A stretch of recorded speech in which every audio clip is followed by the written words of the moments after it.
So hello and welcome. I can see she's smiling on my screen, which is putting me off already. So my name's Steve Pugh. I do various different podcasts on the internet and different live streams and that kind of thing. One of the ones I do is called a growth strategy podcast. And what we do is introduce you to interesting people that can help your business or career. And I always tend to pick people that I kind of know in different shapes and forms because actually, for one, the banter's better. But actually, it allows me to dig in a bit more and get to know them a bit better. But actually, I think if there's a story that's worth telling, I think it's quite funny. And also, Bash, who I'm going to introduce you to today, we've known each other for about 7 months, which we'll touch on. But this, I think, is the only second or third time we've ever spoken in person. But we'll jump into that anyway.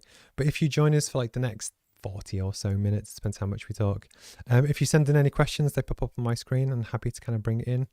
And yeah, hopefully it'll be an interesting one. So there you go. Cool. Everyone can now see you and hear you. Yes. Hi.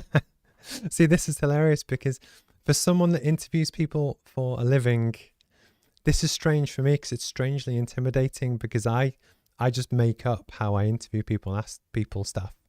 But actually you do it for a living, so it's quite cool. So you are a radio producer, or you work on the radio, you do content, you do stuff for BBC Radio 1, 1Extra, 6 Music, and was it Sony Music podcasts and stuff as well, plus lots of other stuff, which is very cool. But you can almost introduce yourself so much better than I can. So would you be happy to tell people who you are, where you're from? Of course. My name is Basak Erten. I am a content producer, radio presenter from West London. I also do a lot of brand bits and pieces, podcast production, kind of all things content, talent, and brand is my world, my wheelhouse. And it is always crazy, and I love it. And you also have your own show on the Roadmap MBA channel en route. And it was quite funny. We'll touch on this maybe later, but I'm trying to think.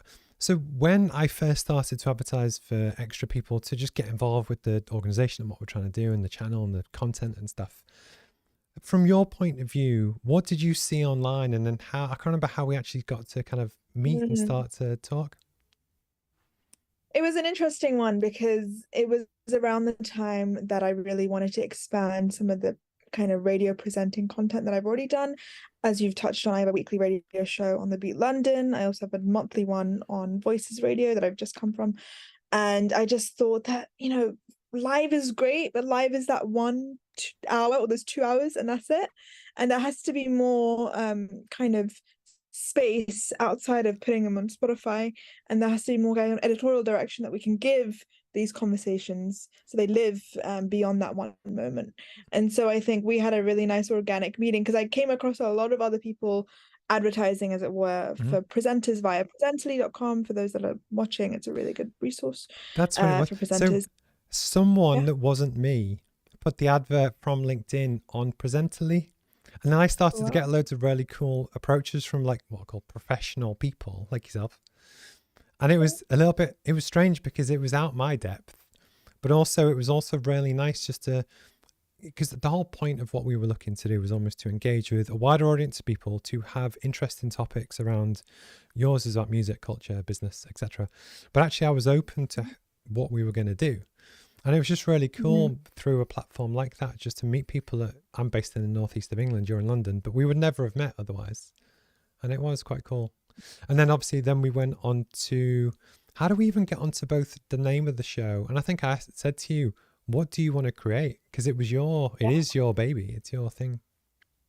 I mean, and this is kind of kudos to you for giving me such amazing creative control. You didn't know who I was. You didn't know what I did. You put so much trust in me to kind of shape this beautiful series. And it's currently my favorite piece of work to do. It's called En Route via Roadmap MBA channels. And it really explores the business side of the creative industry.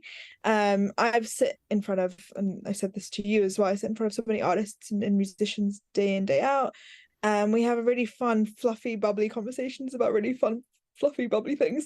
But I felt like there was an educational piece missing, and there was a kind of business-led discussion to be had for young people, so they know what contracts are like, or they know what the PR industry is like. Through doing the series, I've learned so much about the literature industry, for example, and publishing, that I didn't know because I just never came across them. So it's been such a beautiful education in these great ways for myself and for hopefully the people tuning in, and I've got you to thank for that, because you kind of let me run with it, and we named it En route with that You premise named in it en mind. route, but I love I it. It's named it good. on. Yeah.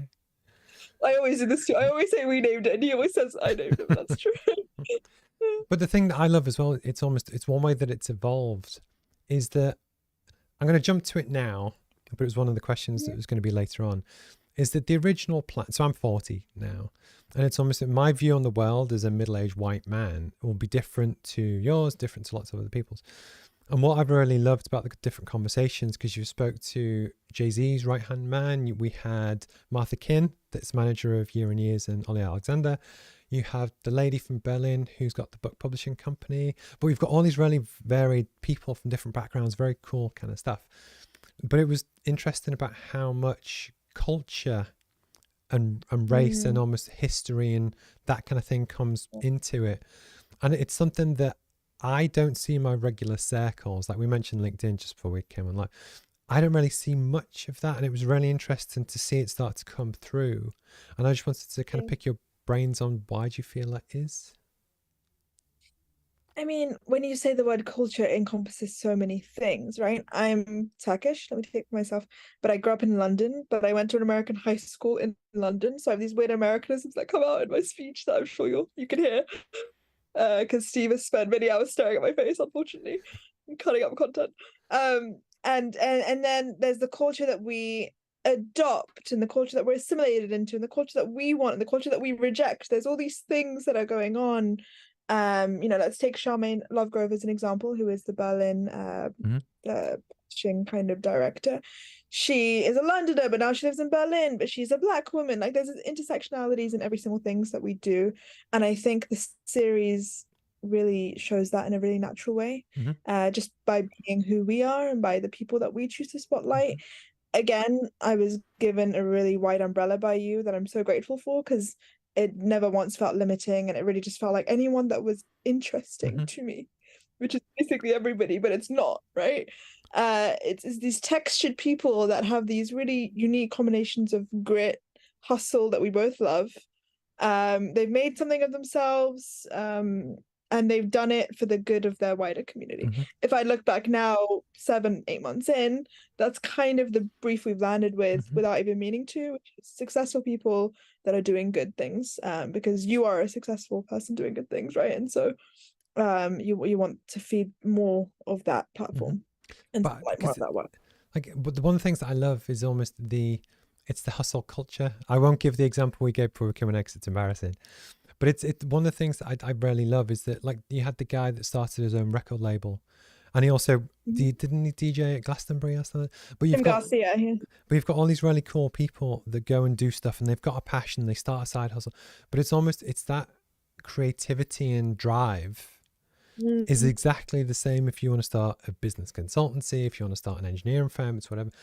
But it's just You often find yourself around people that are energy drains. They just want to kind of take, or they're miserable or whichever. And for me, even though I only edit your videos with those people, I take energy from those conversations because it's people that I would never meet otherwise. But I just go, that's so cool, because actually it's great to see other people around the world who've got a drive and they've got a mission, and they almost don't even care if it works or makes any money. They're enjoying doing it. And I think that's one of the things I was vibed about this was almost that I said to you early on, it was to do with, well, what do you want to create, and almost where do you want to be in 5 years' time? And actually, how can we help move towards that? Does that make sense? And I think it's that element of when people kind of know their North Star. For me, it makes more interesting businesses, but actually there's that drive to get up, and when you do your radio shows and all the other stuff that you do and people don't turn up and you're like, what the fuck? It takes a lot of drive and hustle to just keep going. And I recognize that, but I also, it energizes me hearing that from other people. Does that make sense? You're also on your own mission, right? Let's talk a little bit about that. I think I was so impressed by your genuine commitment to educational accessibility. A lot of people talk a lot of shit, and through my years, I've got quite a good discerning palette for people that really, again, mean to do real good work because it is good versus because it looks good. That's an important premise to talk about. And you know, you really were committed to building this platform and building content around it for this really amazing North Star that I think is so admirable. So I think, you know, you have your own mission, I've got my own mission, and along the way we're picking up people with their own singular missions that kind of, again, connect across culture, connect across education, literature, music, whatever it is. And we platform each other, we spotlight each other, we amplify each other, and hopefully we're left with a little bit of a better taste in our mouth for this thing, because the hustle is hard. Yeah. We're talking about it in a really fun way, but it is a grind. My life behind the scenes is not that glamorous, but I adore the work that I do, and that is the payoff. So with the interviews, I love to dig into people's backstories, because I grew up in Liverpool in the north of England, and it's that element of where, true story, so when I was at school, my careers talk was from the local prison officer about how not to go to prison. And it was almost where different people around the world, you have different exposure to different people. And actually, you know, for me at least, I find it inspiring when you find different people from different backgrounds, especially if they have come from hardship or whichever, because actually you can think, well, actually, I'm from Turkish heritage, I live in London, and you know what, I'd love to get into music, but I don't know anyone that does that. And then they could discover you on YouTube. But it's, for me, it's when you do that, literally, I've probably done 150 interviews now over the past few years, like during COVID, you just start to build this web of just general interest and people's backstories and that kind of thing. So can I ask about yourself? Where did you kind of grow up? Yeah, we're going way back. I grew up in West London with my family in Fulham, and was always very obsessed with school. Okay. I was a complete nerd. Very much loved studying, and I loved learning, and didn't care that it wasn't cool, right? And it's funny because that curiosity has followed me throughout my life. I'm a naturally really curious person, and I'm naturally curious about people. You have to be curious about people to do this job. And so those things I point to as being foundational. I don't know why, but West London has a different flavor than I now live in East. Like, it's a different world. And I'm grateful for what that gave me, and I'm grateful for, again, those crossovers in culture that we naturally have as we go about our lives. No, cool. Do you have any brothers, sisters? I'm just trying to get a feel for the dynamic. I have an older brother. Yes, he is a chef now. Oh, cool. Incredible food. Just like a very happy, loud, talkative, very, very social Turkish family with 1,000 cousins and 1,000 people coming through the door. So there was always noise, there was always people, there was always opportunities to socialize. So we were not shy children. We couldn't have been, because my parents are very popular. I joke now, they've got more friends than I do. I mean, they really do. They are social butterflies of the world.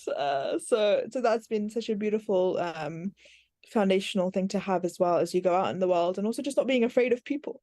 I look around me now and I'm sad sometimes, because as a public, even though we don't know each other, we're quite afraid to interact beyond your shoelace is not tied.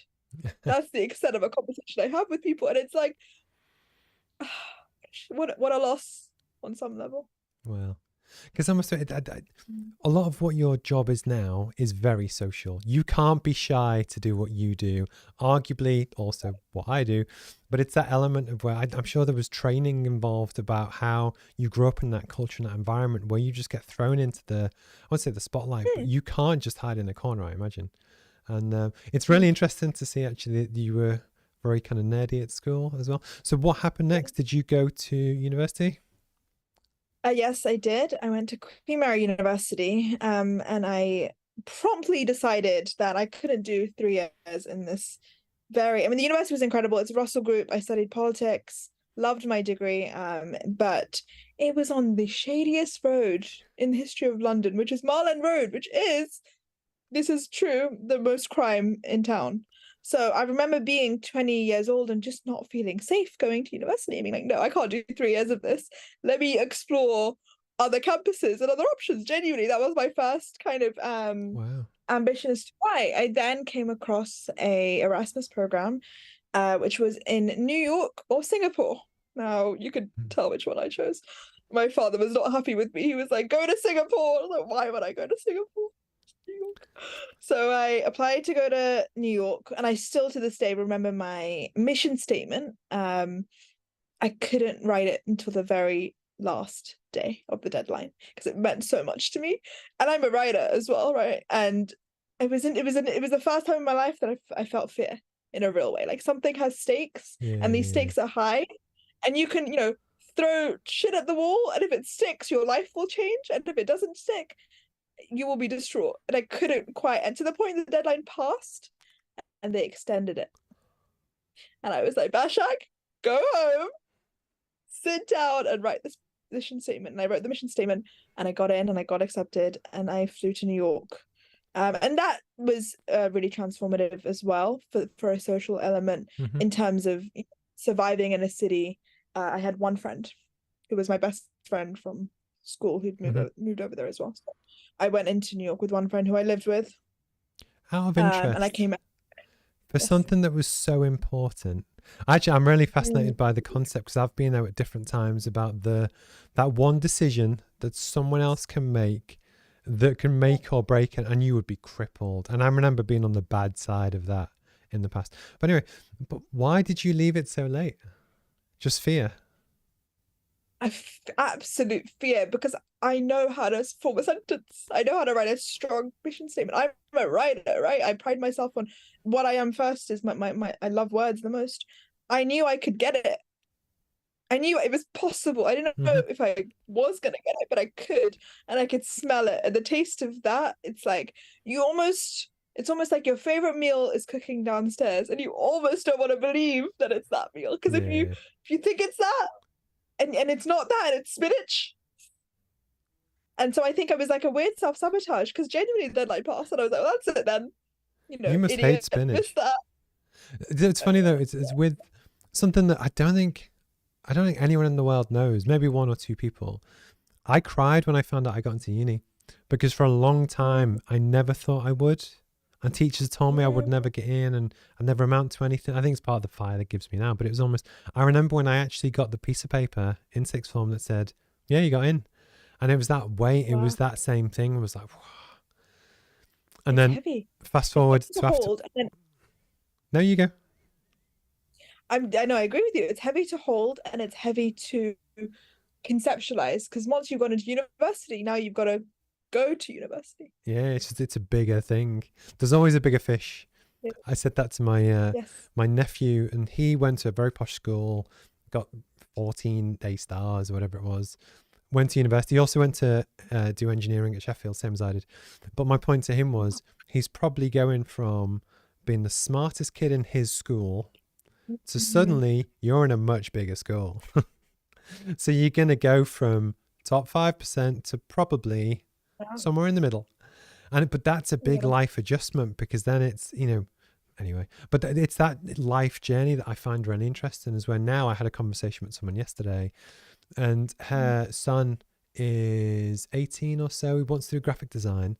And it was that element of where she was saying, oh, should he go to university? And I was like, well, probably not.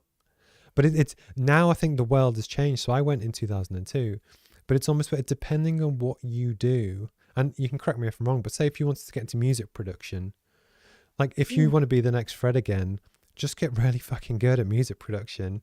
It doesn't matter if you got the degree. The degree might give you some of the technical skills, but actually, for me at least, if you love it, you'll do it day in, day out without getting paid, and you just get really, really good. Can we touch upon that? Because I think I've got a new theory for what university is. University, beyond the subject matter, right? You could study anything under the sun. I think you've got to study something that's really, really interesting to you, because you study it at such a high level and such a specific level. I am overjoyed that I studied what I did, because I loved it so much. But what university essentially proves to an employer and to yourself is the art of the follow-through. That's it for me in my mind, right? It's like, I can commit to something for 4 years. I can do the necessary coursework. I can do the necessary dissertation. I can go to the necessary classes. and A equals B equals C, I can get X grade. It's the art of committing to something at a high level. And that is an important skill to see yourself do. It's a huge confidence boost as a human being, I think, working through this world, especially if you are ambitious. The only reason why I am now so much less constrained by fear is because I've seen myself do it so many fucking times. Okay. Especially when my back is up against the wall. I'm Right. with you. So with those formulas in your brain for success and, you know, failure for when things go wrong, because they do, you're kind of okay because you've seen yourself through university, through work, through whatever it is, do it time and time again. So university is important, but you can learn follow through via a music production course, to bring it back to what you've said, or via whatever it is. The vocation is crucial. Yeah. And the time it gives you is crucial. You might not know what you want to do. Because in your interview with Lenny Santiago, see, it helps because I've edited all your interviews. But in your interview with Lenny Santiago, that was Jay-Z's, or is Jay-Z's right-hand man at Rockefeller, he talks about how in 1995, I've got a good memory, in 1995, he was it in the Bronx? And he was just there. He was around music. He didn't know how to get started. And he was just hustling. And he would literally go and wait and stand outside office blocks for hours and hours and hours for the chance to see someone when they walk past, to have the chance to get the coffee, get anything, get in at the ground level, and then just work really hard.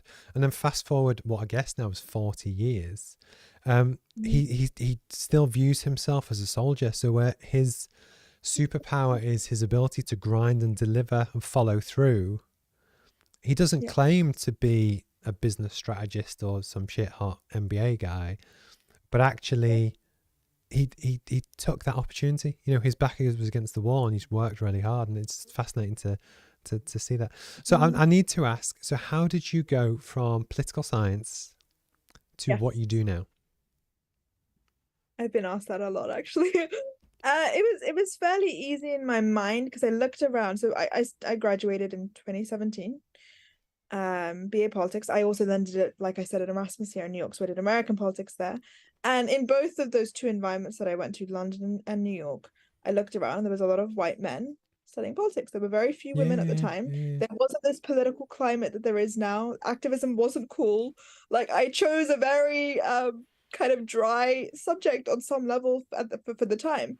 Adored it, and I studied a lot of cultural politics. I did my dissertation on white privilege. I'm fascinated by identity and how we can identify ourselves and how our labels get ascribed to us. So I did all this kind of research, as it were, and I realized that I could go back and I could work for Parliament. I could work for a local council. I could go and do these things, but I instinctively knew, I think, where social media was going, and I thought there's something more. There's some work that I can do to marry this like political fire I have in me and this activism, because I'm an activist at heart. I've said that so many times.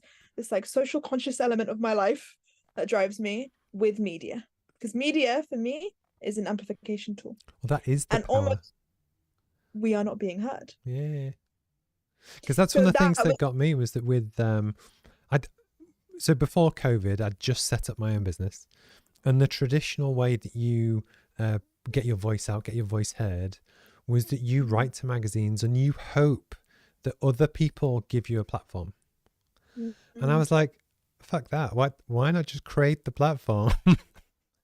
And then you can control the narrative and give voices to other people, because actually that prevents people from, it makes it harder for other people to silence you. Does that make sense? 100%. Absolutely. And also you get to control the narrative. Yeah. You know, one thing I was really afraid of was ever just being this one thing. I think we make very quick, lazy, quick circuit decisions in our brains about people.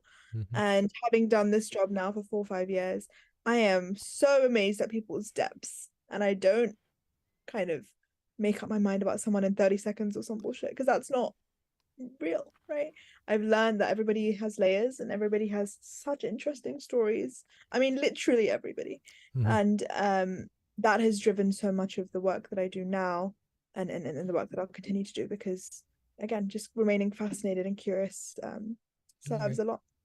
Because remind me, do you believe in visualization and manifestation and that kind of thing?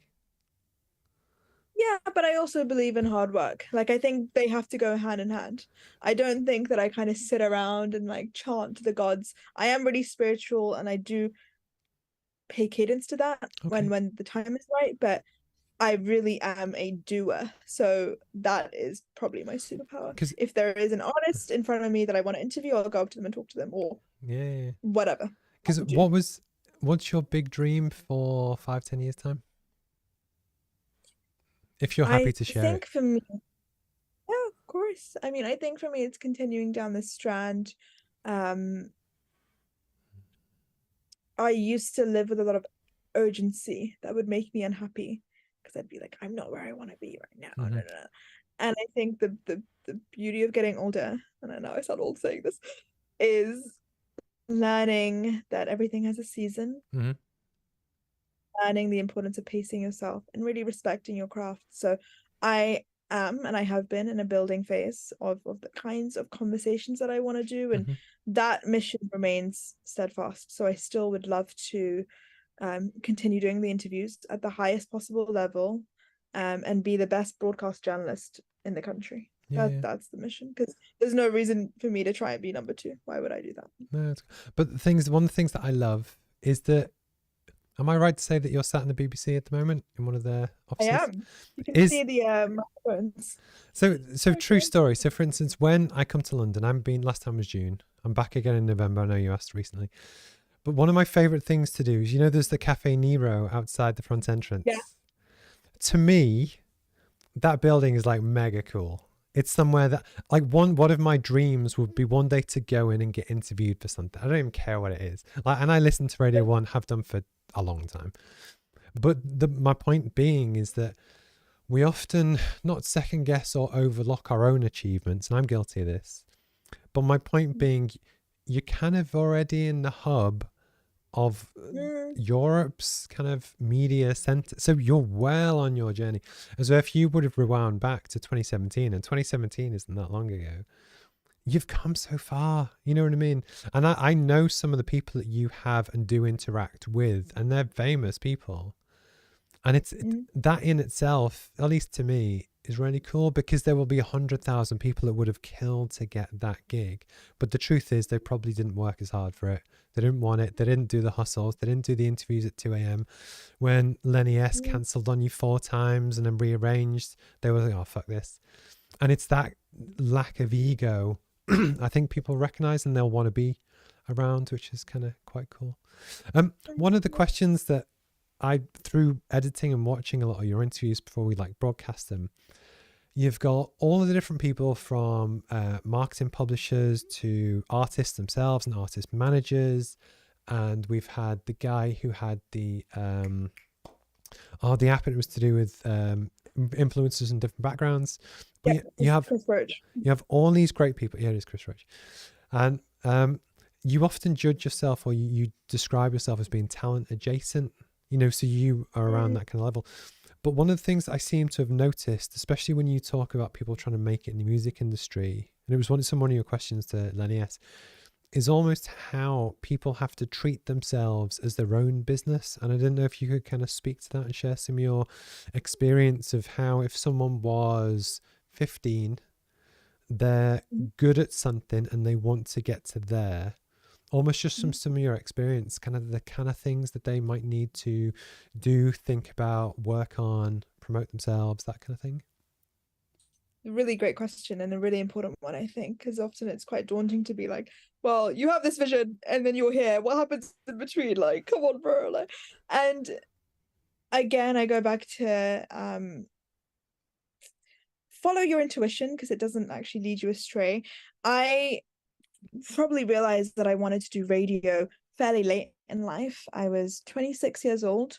I went to a visualization session. I don't think I've told anyone this story before, but I went to a visualization session with my old school teacher, who I still am really good friends with to this day, for her birthday. And the women at the session asked us to visualize what we wanted to do next. And I was hadn't quite found radio yet, didn't really know. And all I could see was a microphone. and it was really, really powerful. It was weird, like almost spirit telling me, just a microphone, and that's all I could draw. And I literally burst into tears because suddenly something clicked. I was like, oh, you idiot. For how self-aware I am, it took me 26 years to realize that it's radio that I wanted to pursue. It wasn't TV. It wasn't. I wanted to do it for the conscious messaging aspect of it, and it made so much sense. And I felt quite late. And so for the first year of that, my drive was like nothing I've ever seen. My friends did not recognize me. I didn't go to bed. I didn't sleep because I suddenly found the thing. And up until this point, I had been floating. And I think floating when you're young is quite demoralizing. You don't know where to put your energy. You don't know what to do. All the kind of roads you pursue have dead ends because you don't know anybody. And so suddenly when I found the thing, I got into gear and I got to work. And I knew that I had something to say, and I had a very unique vantage point on the world. And I was crucially empathetic to do this job. Like I'm an empathetic enough person to do this and hold people's stories with grace. I knew these things about myself in positive ways. So, okay, cool. So I need a video camera and I need some people to interview. That was it, right? I need something somewhere. And so I did my very first interview. I got in touch with a friend of mine, Derek, who now has a very successful magazine called New Wave Mag. And he was having like an artist showcase somewhere. And I said, please let me just interview some of these actors. No idea who they are, no idea what's going to happen. And I interviewed a guy called Martin. I still have that interview actually to this day on my phone, to the point that I was holding up my device like this and handing it back like that. We didn't have a microphone, right? And I got goosebumps after that session. Wow. So then I did it again. And I asked my friend to give me the keys to his hair salon to use it as a studio because, again, no resources, right? After hours, this hair salon in Chelsea, and he gave me the keys, and I got my friend Abs, who's an incredible spoken word artist, interviewed him, got a friend to video it, and I got goosebumps, like real life vibrating high. Okay, there's something here. I'm gonna pursue this. So it was like constantly listening to that kind of stimulus and responding and doing and responding and kind of going, cool, I'm now not going to give this up, because nothing I could ever do or I've done to this day, and it might change one day, but nothing I've ever done in my life feels this connected. No, when I remember at uni, I'd started my first business, because my first business was a photography business. So I was doing my PhD, but I was on a scholarship, and it was £13,300 a year. But to live off for a whole year, it's not a huge amount of money. So I started my first business to basically make some extra money. But the reason why I learned to do all of this with the cameras and lighting was back in the day. But I was probably 24, 25 at the time. But I found my thing that I loved. For me, it's actually about the creation. It doesn't really matter what it is. I just like making stuff. I used to love to draw when I was a kid. But one of my friends, Joe, also serial entrepreneur, he messaged me one night and he had this idea. And the way I described it, I called it the sleepless night. It's when you've got that one thing that you are just so excited about and you can't sleep and your head is just going like 1,000 miles an hour. And it's so exciting because you've got all this energy. And it sounds like you found that. And, I'll be honest, I think that very, very few people ever actually find something that they love to do. And I stand by the fact that for me to do all of this with the startup probably costs me a fortune. I don't make any money for it. It actually costs me money, but I enjoy doing it so much that I love doing it. That's my thing. And I think that, it's when you can find something that just lights you up. If you can also get paid for it and build a career around it, even better. But it's wonderful to kind of hear how you kind of got to that point. So you never actually kind of quite touched on your recommendations for people to get into the music industry or what they should do. Sorry, I got into a tangent. Whatever it is, if it's production, if it's being a photographer, it's being a videographer. I mean, it's so cliche, but you have every single resource available to you via your phone. So just do and build your content, build your portfolio. I've spoken at length to anybody who will listen about the power of a brand deck, the power of a case study. I think I've spoken to you about it as well. I mean, collating projects. So for example, if you want to be an actor or an actress, like collating self-tapes, everything you can do within your power, you should be doing, because you need to be telling a story. And the story is much the same to what we said at the beginning of this conversation, which is follow through. I love this so much, and I will dedicate X amount of time. I mean, I cannot tell you the hours that have got into my life or your life, because we just keep doing. And if you do it enough and you knock on enough doors, London's actually quite small, right? The creative industry is quite small. There's about 30 big companies across the spectrum, and there's even less execs, and there's even less, it kind of goes all the way down.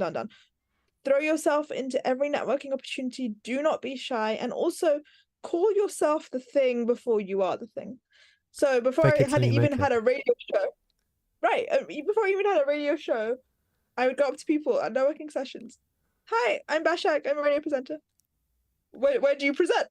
Doesn't matter. Irrelevant.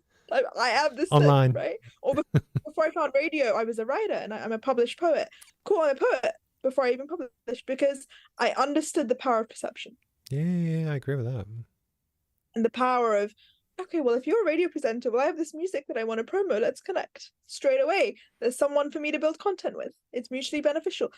The industry is so beautiful in the sense that you can help each other build and grow, because everybody needs each other. And I've utilized my network umpteen times, and I've helped my network 1,000 times. We help each other, you and I, and that is the power of community, and that's the power of network. So utilize the people around you, but use your phone. The amount of times I've had a message from you saying, can you get me some 8 to 11-year-old children for a radio show? Do you have children, perhaps, for BBC casting? Yeah. But I think, ironically, because of that, you need to be good at what you do, but your network is everything. Be it, there's been times in the past when I've been getting made redundant and I just didn't have a job and I needed the money. And actually, through someone I knew, I got offered something better. And it's the same kind of thing as that, I've hired photographers and I tend to hire my friends, but it's that element of where just go out and speak to people and share your passion and get involved. And that for me is the really cool thing, that now at the startup, I just get to do it at a higher level.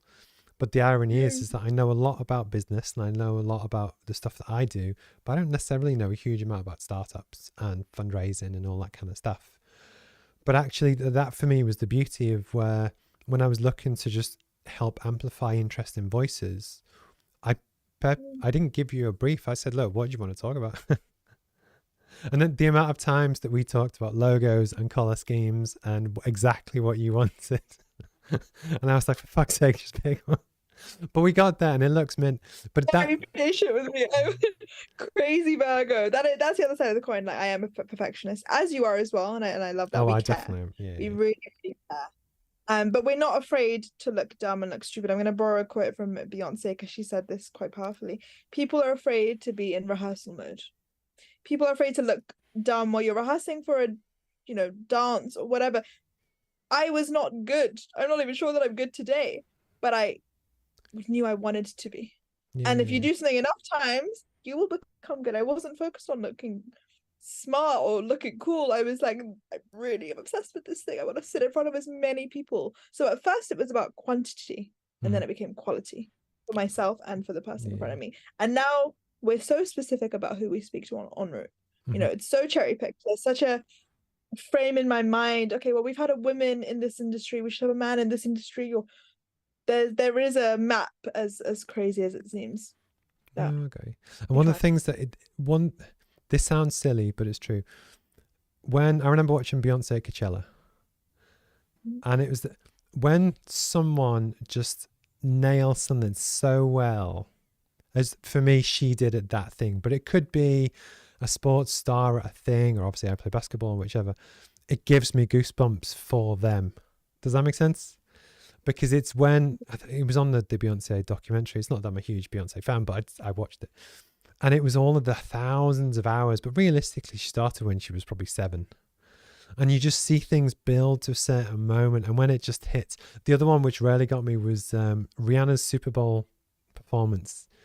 It was only 13 minutes. But I probably watched that 5 times.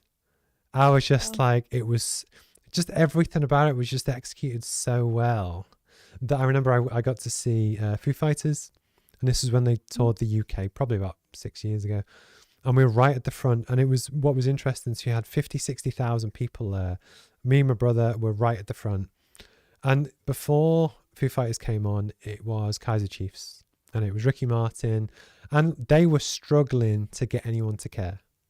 And I'm quite empathetic. When I see that happen, I feel it. I want to die for them. You know what I mean? But what was fascinating was when Dave Grohl came on, to him it was easy. And same with Ed Sheeran actually last year. You know, when someone walks on and they're that good at what they do that you can tell, you can feel it, you can feel the energy, you can feel the passion and the experience. That, like when Ed Sheeran came on, and I think there was like 60,000-70,000 people, it was just him and a tiny little guitar, and he nailed it. And it was beautiful to watch. But the point is, some people think you just jump straight to that, and you don't. And even at the weekend, my wife and I were walking through Newcastle, and there was a guy from South Korea in the centre of Newcastle near something called Monument, and he had a guitar, a loop pedal, a keyboard, and he was doing sound effects and on his own with a thing, and it was excellent. It was almost like similar to like Fred again kind of vibes, but he was South Korean and Newcastle is predominantly white. He had a big crowd watching because it was because he was that good. Even like mums and dads that aren't into that kind of music recognized that it was good, and they just stop. And when I see that, I get goose. I love that. But for me, you get that when I watch, some of your shows, not all of them, but some. But when you see someone that's just really kind of just, they've got it, even if it's only for a little bit, it lights me up. And it's part of the reason why I love to do this, just to kind of ask people their stories and stuff. I'm very conscious of your time, and also you're sat in a very impressive building and that kind of thing. Is there anything you would like to talk about before we kind of start to wrap up? Yeah, I mean, I think, why did you choose to, you could have done anything with your time and your energy. I'd love to hear a little bit about why you chose to pursue your mission via the lens of education specifically. I think it was because the impact it had on me is the honest truth. What was funny is that I wasn't nerdy at school. I had the talent, but it wasn't harnessed. And I didn't really realize the benefit of learning until realistically, probably I was already at university. But there was a lot of people that kind of went over and above to help me.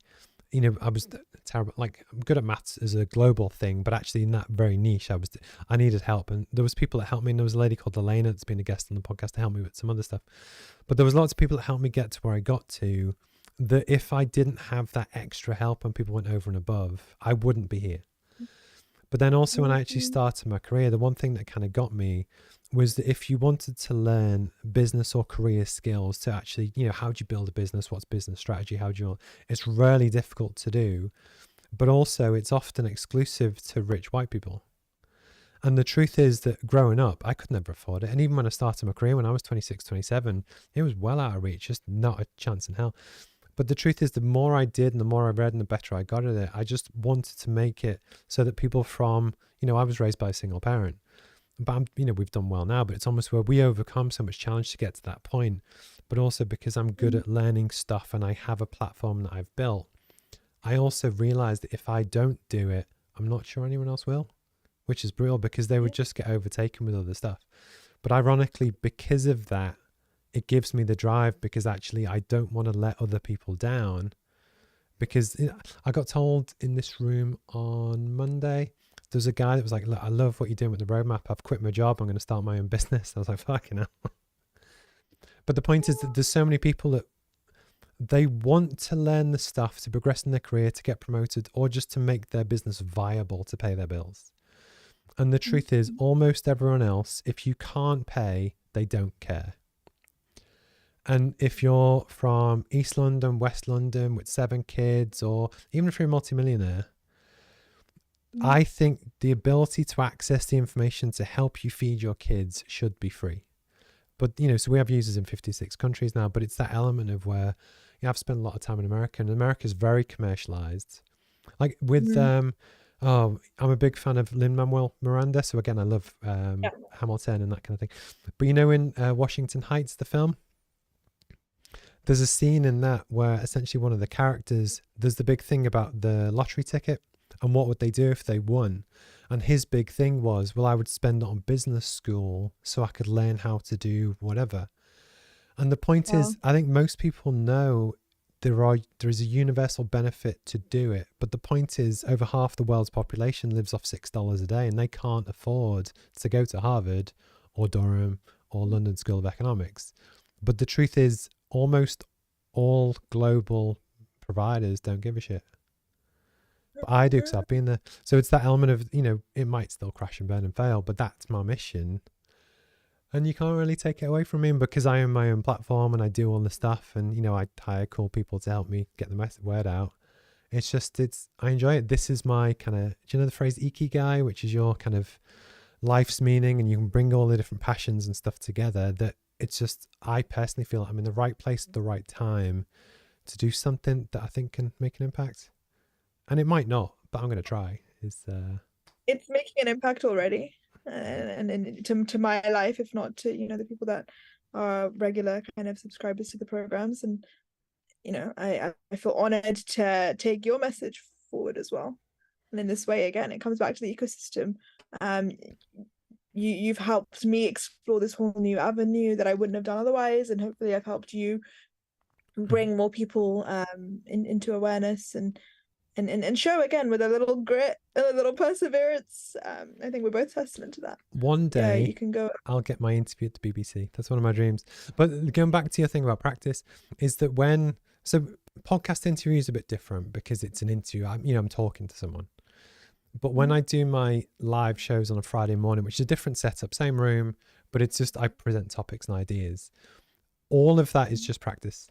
I don't care if anyone watches. I don't care. For me, it's literally it's learning how to speak and practice and pace things, and so that if in 5 years' time I get to speak on a TED Talk stage, I've put in thousands of hours. But I genuinely view it as practice. I don't care if what happens. And that for me is the thing, because I just want to get better, if that makes sense.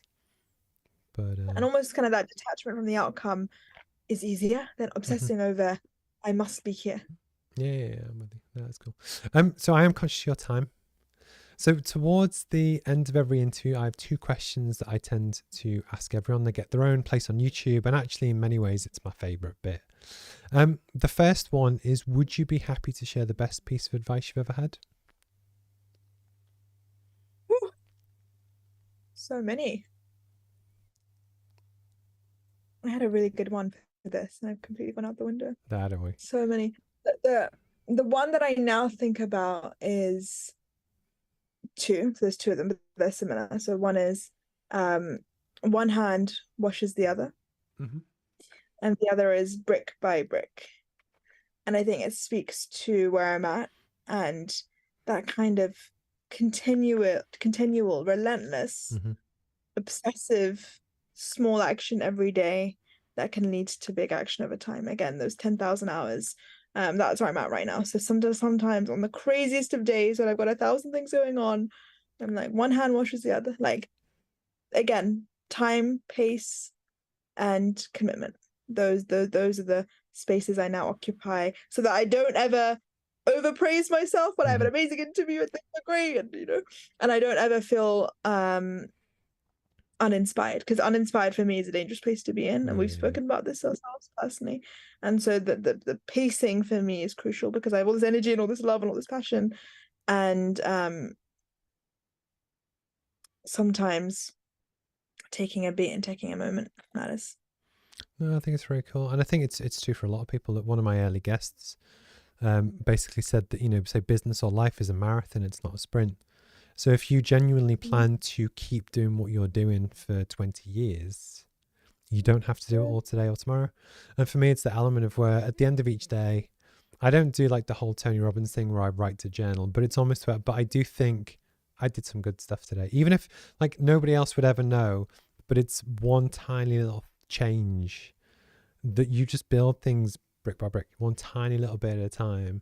And then the thing that I'm quite guilty of is that, I still remember when COVID first hit and I started to do live stream interviews literally in our spare bedroom at home. And it was in this tiny little room. It was actually ironically the same camera, different lens. But I used to take pillows off our bed to put them on the camera for like soundproofing. And I had this dream to, have a room and have a studio and do this stuff. It was a dream. And then fast forward like 2 years or so, and then I got it and I built it and I kept improving it. But it's just funny that if I was to look back to before I even thought of the roadmap, it was really early days when it was just a Word document, to now, I'd be really proud of that. But then ironically now, I'm like, yeah, but why aren't I further ahead? Why don't I have this? And it's that element 100%. of just being kind on yourself as well. The other question I love to ask as well, if you were to give advice to your younger self, and you can pick yourself, the kid that hates spinach, obviously, the person at school, the person at university, and or New York, or whatever else you want. If you were to give advice to your younger self, what would it be? Stay the course. Again, same similar vein of like, I was always someone that had such a strong self-esteem. I never really gave into peer pressure. You couldn't pressure me to do anything. I did what I wanted. I was very strong-willed. But I wish I had less moments of doubt growing up, to be like, is this the right? Because there is a language for this. Yeah, there was a language I was trying to find for so long that I think I wasn't as kind to myself as I could have been in the journey of that, and in the exploration of that. Evolution is a beautiful thing, and I'm excited to see where we are when we have this conversation again in 5 years or whatever it is, or 2 or 1 or 6 months. I now love evolution. I'm in love with my own evolution and growth, and I allow for that space. So I think just kind of more will be revealed to you if you stay the course. That's my mantra for myself. And again, much like you've said, if you want to do this thing for 20 years, or if you know that your wife was the woman you wanted to marry, you don't have to rush into marrying her. Does that make sense? Yeah, no, that's cool. Who's your kind of media idol? Who do you kind of look up to? Who's your North Star? I think Michelle Obama has to be the one, because she's leveraged political power and her personality in a way that feels genuine and authentic, but she's still a bit removed. She's still a bit of a celebrity, but she's not so unapproachable that when she talks about, marital issues or depression or this, that, and the other, or miscarriage, I mean, these are real issues that she does not need to disclose. And she does, and she chooses to have that line of communication with her audience that I think is so beautiful for someone of her stature. And that's like a humbling piece to always keep in mind, of like, no matter what we may do or try to achieve, we are ultimately human, and we go through very human things and painful things, and our accomplishments are forever interwoven with our pain, and honoring both matters. And I think she does a really good job of being really boss ass lady and a real life person. No, cool. Because I must say, with the thing that I love about that, because I've read both of Obama's books, I haven't read Michelle's book yet, but it's that element of when I love that they've been together since they were like 18. And there's photos in his book when he's got the afro and they're literally just students. And just to think about that journey all the way through to, say, being sworn in, mind blowing. Because actually you can't see it now, but behind my desk over here I have an inspiration wall. So I play basketball, so I've signed pictures from lots of famous people. But for me, it's that element of where, for me, it's just, again, it's getting lit up through other people's success. Does that make sense? And it could be a speech, it could be anything, and it kind of, that's what gets me up every day. And it's that element of, we all have crappy days where you think, oh, you know what, I just can't be bothered today, and sometimes that's fine. But actually, I always think, well, what would Kobe Bryant do? He'd tell me to get fucking back on the bike or whatever it is. And it's that element of just, I personally get inspiration from people like that really kind of help lift me up. So where can people kind of follow you on socials? What radio shows can they find you on, that kind of thing? I am on Instagram, predominantly on Bash London, Bash LDN, and you can follow our Beat London radio show via the social show on Instagram as well, the social SHW. I don't know why I abbreviated everything, but I have. And yeah, if you have any kind of questions, if you're trying to break into this industry, please do DM me. I'm pretty hot on the DMs and respond pretty quickly and can help. No, Yeah. cool. Well, Chat. considering we've known each other for probably 7, 8 months, but we've only actually spoken face to face on Zoom 3 times. We've never met in Yeah, person. I Um, know. it's been honestly really like nice just to hear more about you and your backstory and that kind of thing. So I haven't edited your most recent interview yet, but it's almost where for me, that's what builds the depth of your career. You know what I mean? I like working with people where I know their backstory, but then likewise, it's when opportunities come up, you can join the dots. And then likewise as well, if you ever need any more children for Patrick Keelty radio shows on 5 Live or whichever, just shout and I use my network and do whatever I can. Many. God, all the Yeah. children. Well, No, thank you so much, honestly, for having me. It's been such a pleasure to just even have this moment and remind ourselves why we do what we do. sometimes it's tough, but yes, it's worth it. So yeah, thank you for your time, and I'm sure I'll speak to you soon. Okay, Amazing. Thank you. cheers, bye, bye, bye, bye.